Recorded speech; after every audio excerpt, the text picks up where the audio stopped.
Alright, welcome everyone. Today, after months of me promising I would make this, we're finally here. We're making the planet's core tier list. For the unaware, the cores are a set of manually equipable items. We have them down here. You can only have one at a time, asterisk, we'll get to that, but they all provide a unique effect while you have them equipped. They're specific to Enigma mode if you decide to turn them on, and we're going to be ranking them all. I don't need to explain what a tier list is. You guys already know what it is. I will be going through what every core does, what benefit it realistically provides in an actual applied scenario, and my thoughts on the cores into this list here. It might look like I'm grading things a little harshly, but that's just because, for the most part, all of these items are very powerful in their own right. I should also note, I will be ranking these off of competitive viability in a race context. So things like quality of life and convenience aren't going to be taken into account, as well as cores that are better for newer players, whereas they are not necessarily as good for more experienced players, might get dinged if they're not as good at a higher level of play. Just want to get my biases, my grading out of the system. Get it said up front. And with that, we are going to start with Aegis Core, which I don't think you can get a more perfect definition of what a core does and what a core should be. Aegis Core simply triples your invincibility frames. There's really not a whole ton to it, but it does so much while doing so little. Generally, personally, when I see Aegis Core, the main thing I think is I'm gonna face tank Kraid. That is the main thing that I personally use Aegis Core for. It's very nice, just, you know, every now and again, you're just getting absolutely wrecked by a giant side hopper, and Aegis Core is the perfect answer to that situation. But for the most part, even tripling the invincibility frames, it only helps you if you get hit a lot in quick succession. It doesn't work on lava, that's the other thing. If it worked on lava, it would probably be way better. It might be too powerful if it worked on lava. But generally, Aegis Core, it's alright. I don't have a ton to say about it. It's, in my opinion, it does exactly what you want it to, and nothing more and nothing less. And for that, it is going to be going in C tier. For a newer player, I could maybe see it going in B tier, but again, at a higher level of play, Aegis Core, I think, is going in C tier. And right off the bat, we have Crystal Core.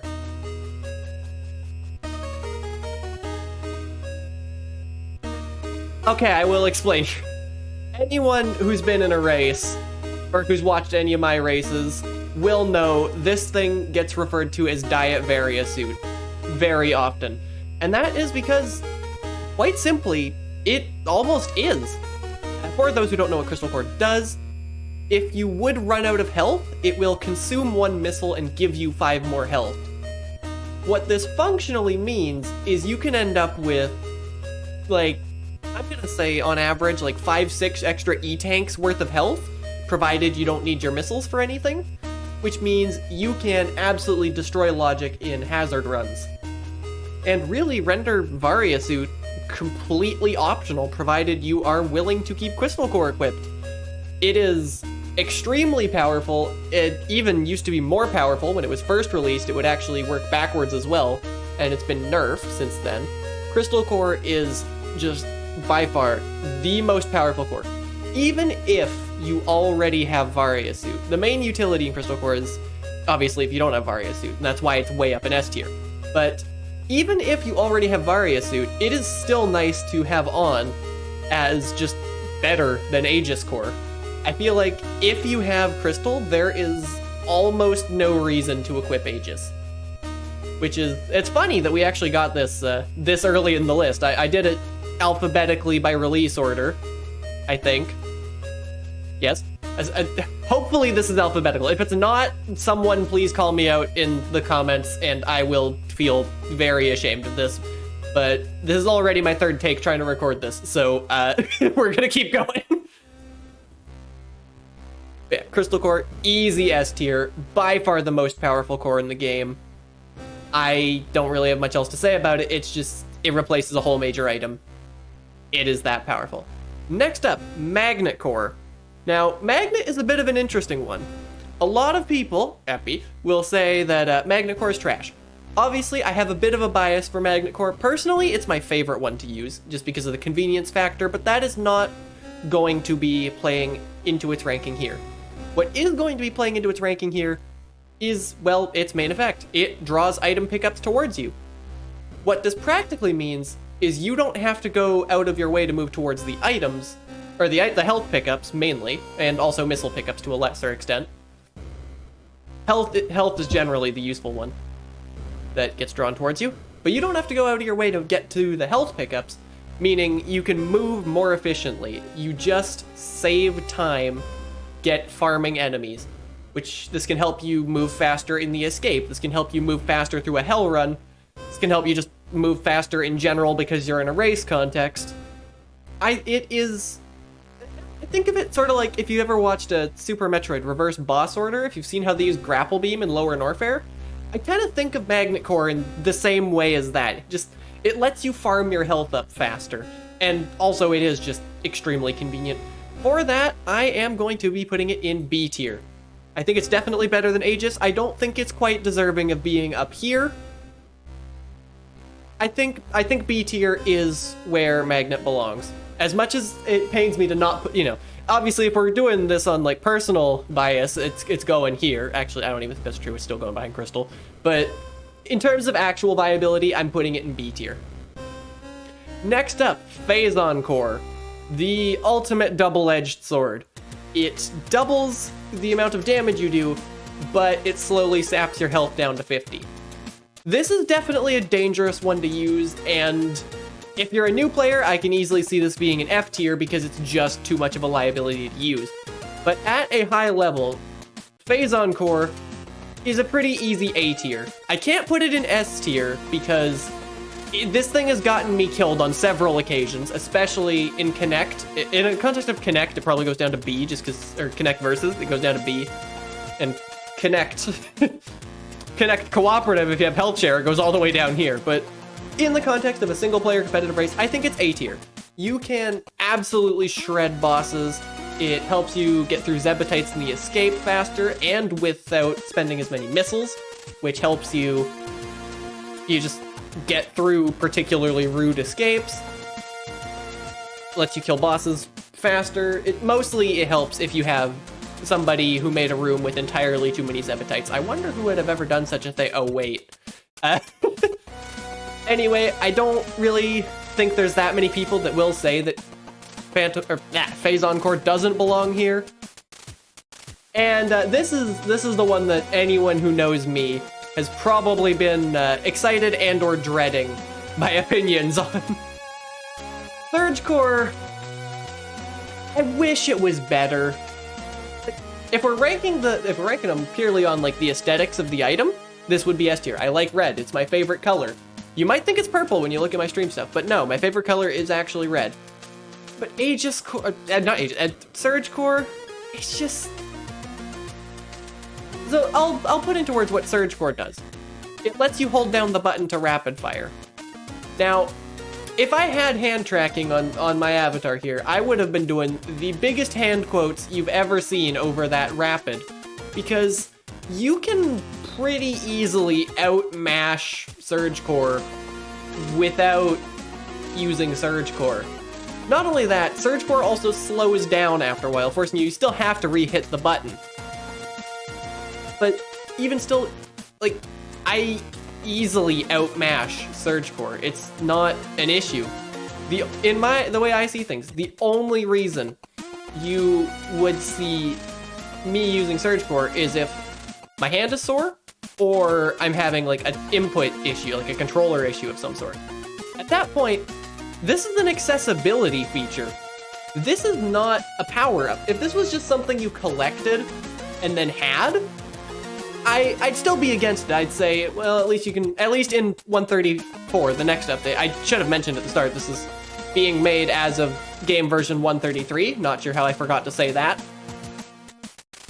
But if this was an item that you just got, I'd be like, at least you can put it, you could hope it shows up early, should be a setting. But no, this locks you out of using all these other cores for really what should be an accessibility feature. This is going straight into F tier. And I will say, this is going to be the only core in the only thing in F tier. It's the only item I really think needs a serious rethink. I think its current ability belongs in an accessibility menu, and this core needs a completely new effect.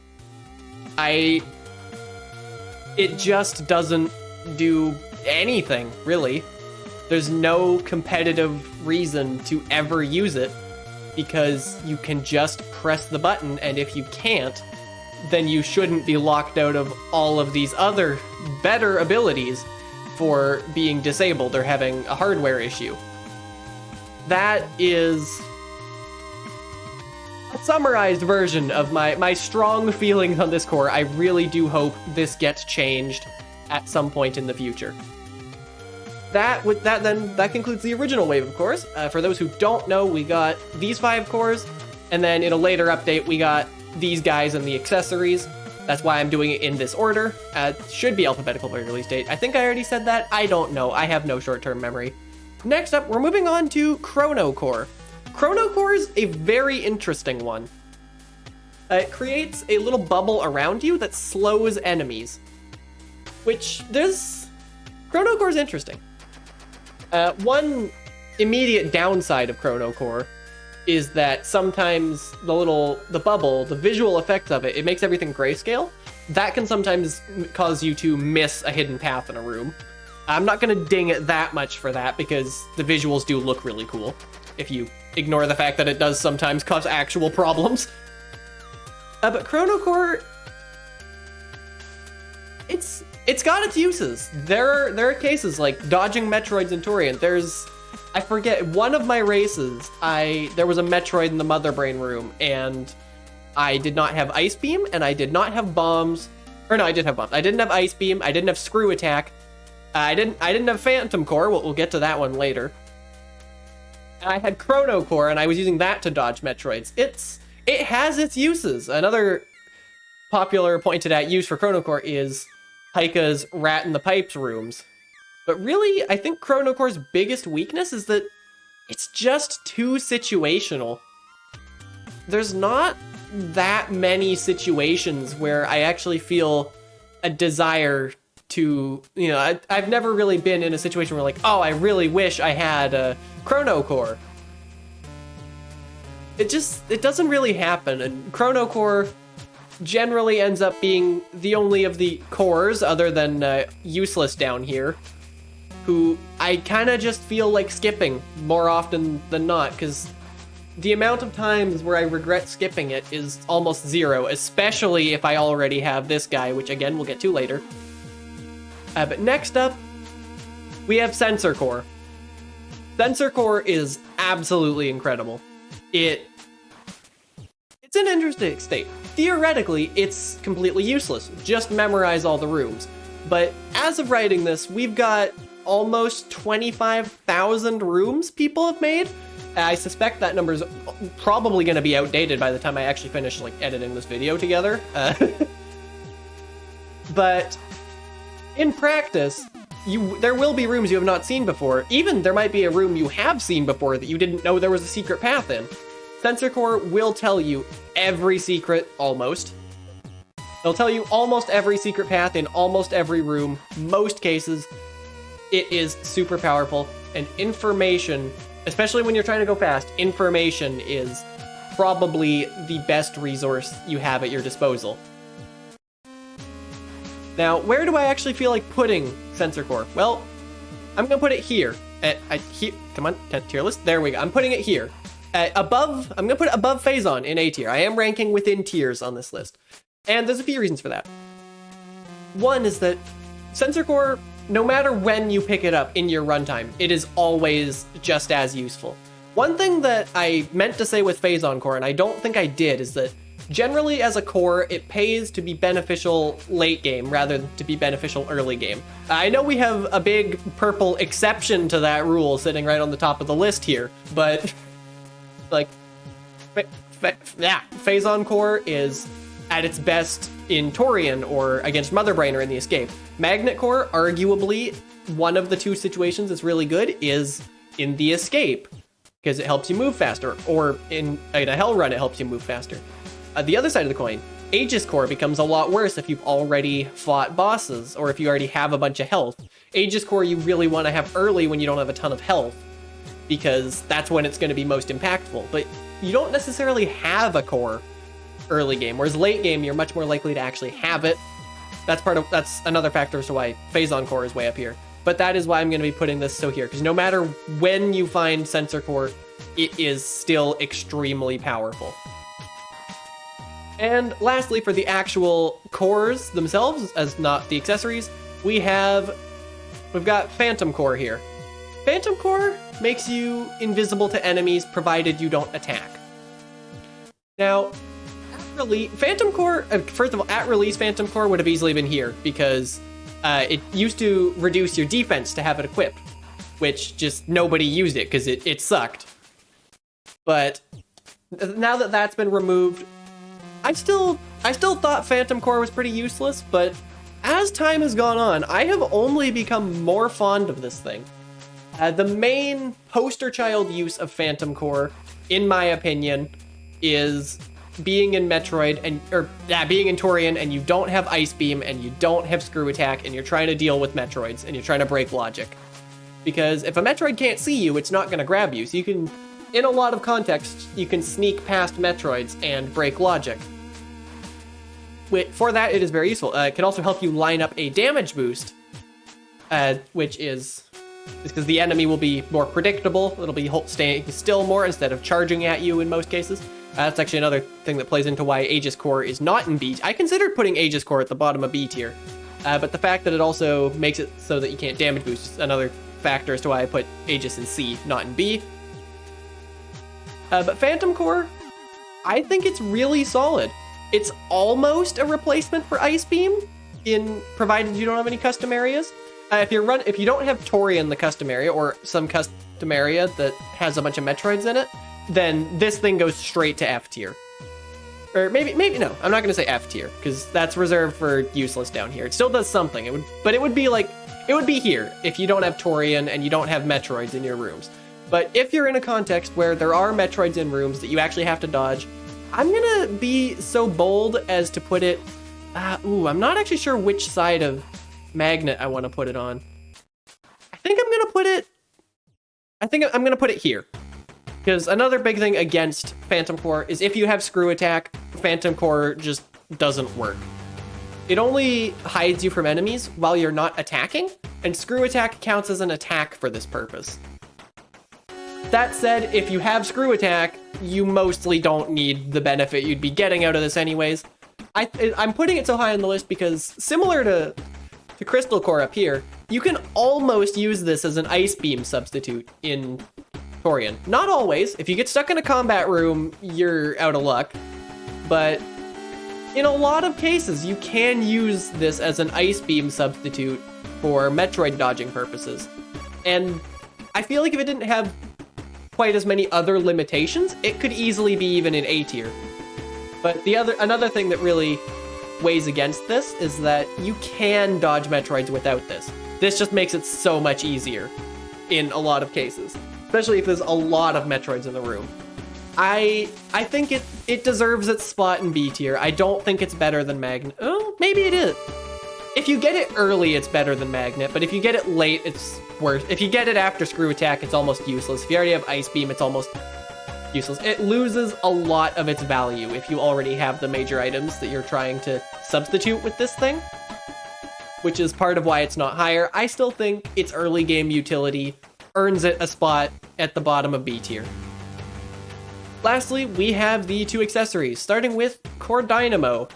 Normally, when you pick up a core and you equip a core, you have to wait 5 minutes before you can switch to a different core. If you have Dynamo, that turns into 3 minutes. Honestly, I just don't think that Dynamo does enough. I usually don't feel any desire to go out of my way or like to return to get it if I see it and I can't get it immediately. Obviously, if I see it and I can get it, I'm gonna pick it up. But if I see it and I can't get it, I'm probably not gonna go back for it. It just does not do enough, especially since when you pick up a core, it resets the cooldown as well, so to let you equip the new core. Especially with that, I'm gonna put this at the bottom of D tier. It's not completely useless. Biggest use case for this thing is you equipped Phazon core, and you tried to go through the escape, and you learned you're missing a major item, you respawn back to the Startatorian, and now you're stuck with this thing for a couple minutes. This reduces the health drain from that, and that is probably just about the only time this is actually useful. Switching on sensor is another time. Say you equipped crystal for a hell run, but then you realize you really want this back. It can help in that context. I just feel like maybe it needs a buff, and kind of the same extent with Chrono Core as well. These two I feel like maybe need their numbers tweaked a little just to be a little bit better, because oftentimes I'll feel like not really any desire to pick either of these up.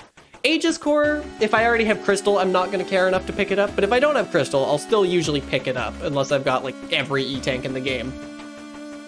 But generally, D tier, I think both of these items could do with a bit of a buff, and that's not even talking about old needs a rework down here. Lastly, we have Capacitor. At the start, I said you can only have one core equipped. This is the big asterisk to that sentence. If you find Core Capacitor, you can equip 2 cores at once. This opens up a lot of interesting possibilities and also makes it really hard to put on this tier list. But I think I'm going to put it right here at the top of A tier. I'm going to put it above Sensor. And the reason is because it lets you use Sensor with other things. There's a lot of good combinations. Obviously, Sensor Core and literally anything is powerful. Magnet Core and anything is powerful. Crystal Core and anything is powerful. But there's also some combinations that add up to a lot more than the sum of their parts, especially Crystal Phazon. Because Phazon drains you down to 50 health. However, it's not aware of Crystal Core. So you still have, like, if you have all 3 of these items, let's say 100 missiles worth of health, that's another 500 health. That's still 5 E-Tanks, and you get the double damage of Phazon Core. It basically takes the double-edged sword and removes the bad side of that edge by having Capacitor with Crystal. It makes this combination, these two, single-handedly almost wants me to put it in S tier, just because of this combination. But is that really Capacitor making that so powerful, or is that just a symptom of Crystal Core being powerful and a symptom of Phazon Core being powerful? I think because it isn't straight up a major item replacement, I can't put it in S tier, because Crystal Core is just that powerful, even though it does let you use other things with Crystal Core. Again, I feel like that more goes to how strong Crystal Core is than how strong Capacitor is.